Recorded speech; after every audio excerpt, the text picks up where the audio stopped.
Mga bagitong sipok. Tanong sa kamera, bro, mga gwapo, no? Oh?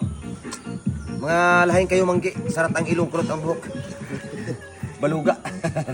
Dayon diri gina ako nakita ako ng final destination. Para sini, ini-achievement na ako sa akong kinabuhi.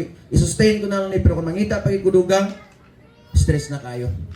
Mga bossing, seryoso po muna tayo ngayon. Ang kaganapang ito, nagpapasalamat lang po ako sa Panginoon. Sa lahat-lahat ng aking mga biyayang natanggap. General na po ito mga bossing. Marami na po akong mga naipundar sa buhay. Kaso lang, hindi pa po ako nakapagpasalamat ng ganito. Dahil po sa hirap ng buhay mga bossing, naghihintay lang po ako ng tamang pagkakataon. Matagal ko na po itong pinagplanuhan. At alam ko naman pong hindi niya po ipagkakait sa akin. Sa araw na po pala na ito, ang dami kong bisita mga bossing, nasa mga 200 plus. At double time din po kami sa pagluluto mga bossing, baka kapusin kami sa oras. Pati na rin po yung mga kapatid ko, tumulong na ho sa akin mga bossing. Ganito po talaga kami magkakapatid, kabilin-bilin ho ng tatay namin na wag po kami mag-idja-idja. Magtulungan kami sa oras ng pangailangan. Masarap sa pakiramdam mga bossing pag nakita mo na talaga yung achievement mo at ganito na yung nangyayari, magpapasalamat ka na. Sabi po ng Biblia, uugaliin ho natin magpapasalamat sa mga bagay-bagay na ating natanggap. Siyempre mga bossing, nanggagaling po yan sa ating Panginoong Diyos, ang ating tagapagligtas. And the moment has arrived na matagal ko na po itong pinapangarap. Sa mga supporters ko na nakikibaka at dumalaban ng patas sa buhay, magpakabait na ho tayo at maghanap buhay na naaayon lamang po sa gusto ng Panginoon. Mga bossing, hindi ko po inaasahan na makarating ako sa ganitong punto. Parang imposible naman po mangyayari sa akin. Kung i-recall ko po yung aking mga dinanas noon, malabo ho talaga mga bossing. Ang hirap pong i-workout ng buhay, lalo na pag nanggagaling ka sa mahirap na pamilya. Minsan po mga bossing, nasabi ko sa sarili ko na ayaw ko na, kontento na ako sa ganito. Sobrang mahirap po talaga ang buhay mga bossing kung mahirap ka. Kahit respeto, hindi mo yan mararamdaman sa kapwa mo, pati na rin sa mga kamag-anak mo. Dalas ka pang i-underestimate. Yan po ang nangyayari sa akin mga bossing. Ramdam ko talaga kung gaano kahirap ang mahirap. Hindi po maiiwasang mababa po ang tingin ng mga tao sa iyo. At yun po ang nakaka-disappoint mga bossing, yung mahirap ka na at mababa pa yung tingin nila. Ramdam ko po yan noon mga bossing, yung minatapobre ka, mawawalan ka na ng kumpiyansa sa sarili at pag-asa. Kahit ikaw mismo mababa na rin yung tingin mo sa sarili mo. Hindi po maiiwasan yung ganun mga bossing, pero dapat huwag ka talagang mawala ng pag-asa. Dumiskarte ka, maraming paraan na makakaahon ka sa iyong kahirapan. May mga bagay-bagay na nandyan lang pala sa ating kapaligiran na hindi ho natin nabigyan ng atensyon, yun pala ay may pakinabang. Sa tingin mo kung ano man po yung mga bagay-bagay na may pakinabang sa sarili mo, try nyo pong i-work out. Malay natin, yan na po yung simula. Dahil sa kahirapan sa buhay, kadalasang diskarte po ng ating mga kapwa Pinoy, manging ibang bansa. Totoo po yan mga bossing, ako nga noon. Nakakuha na nga ako ng passport, kumpleto na ng dokumento, pero wala po sa aking kapalaran na makapunta kung saan saan. 10 years na employee sa Manila, ang ending umuwi ng probinsya at ito ngayon magsasaka. Hindi po lahat ng ating mga kapwa OFWs ay nagtagumpay. Lalo na pag mga barumbado po yung mga naiwan dito sa Pinas, nagbabanat ka ng butot, nagsusunog ng kilay, yung mga naiwan pala dito nagpakasarap. Yan po ang mahirap. Hindi po biro ang mga muhan, wala kang kalayaan at halos araw-araw takot ka. Limited yung mga kilos mo. Mula sa pagka-employee, nag-decide po akong umuwi na lang mga bossing. At dito nagbubungkal na naman ng lupa. At akala ko po mga bossing, malugmok na ho talaga ako sa kahirapan. Iwan ko nga ang ganitong sistema ng trabaho at pumunta ng Manila. Nagbabaka sakali na mag-okay po yung aking buhay doon. Yun pala bangungot din mga bossing. Pero kahit ganun mga bossing, bilang empleyado, marami pa akong dinanas doon. Nakuha ko po yung mga diskarte noon mga bossing at nai-apply ko po ngayon dito sa aking sariling negosyo. Malaking tulong din po yung pagiging empleyado ko noon. Ang dami ko pong natutunan doon na pwede ko palang i-apply dito ngayon sa aking sariling negosyo. Yun lang po mga bossing, doon ho ako panalo. Pero depende po yan mga bossing kasi kung saan ho tayo swerte, doon po tayo mananatili. Sa mga kapwa ko OFW, mag-ipon lang po kayo mga bossing. Time will come, makauwi na ng Pinas at magtayo ng sariling negosyo. Kahit magsimula lang po sa maliit. Basta maayos po ang pagpatakbo, unti-unti lang po yung aangat at makakahinga ka na rin mula sa iyong pagsisikap. Ini-inspired ko po kayo mga bossing dahil sa panahon ngayon, kailangan na po natin makipagkarira. Pero hindi po sa hanap buhay at makipagtagisan sa buhay ng iba, kundi makikibaka at mag-double time. Para kahit papano naman magkakaroon din ng laman ang bulsa. Kaya proud po ako sa Panginoon mga bossing, hindi po sa aking sarili. Nabinigyan na po ako ng ganitong talento at ability. Hindi ko man po ito napakita noon, pero hindi pa po huli ang lahat.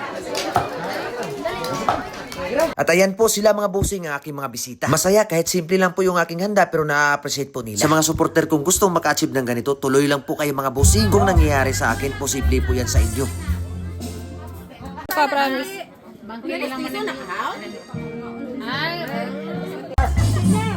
Hindi na ako sa baba sa kamera, pero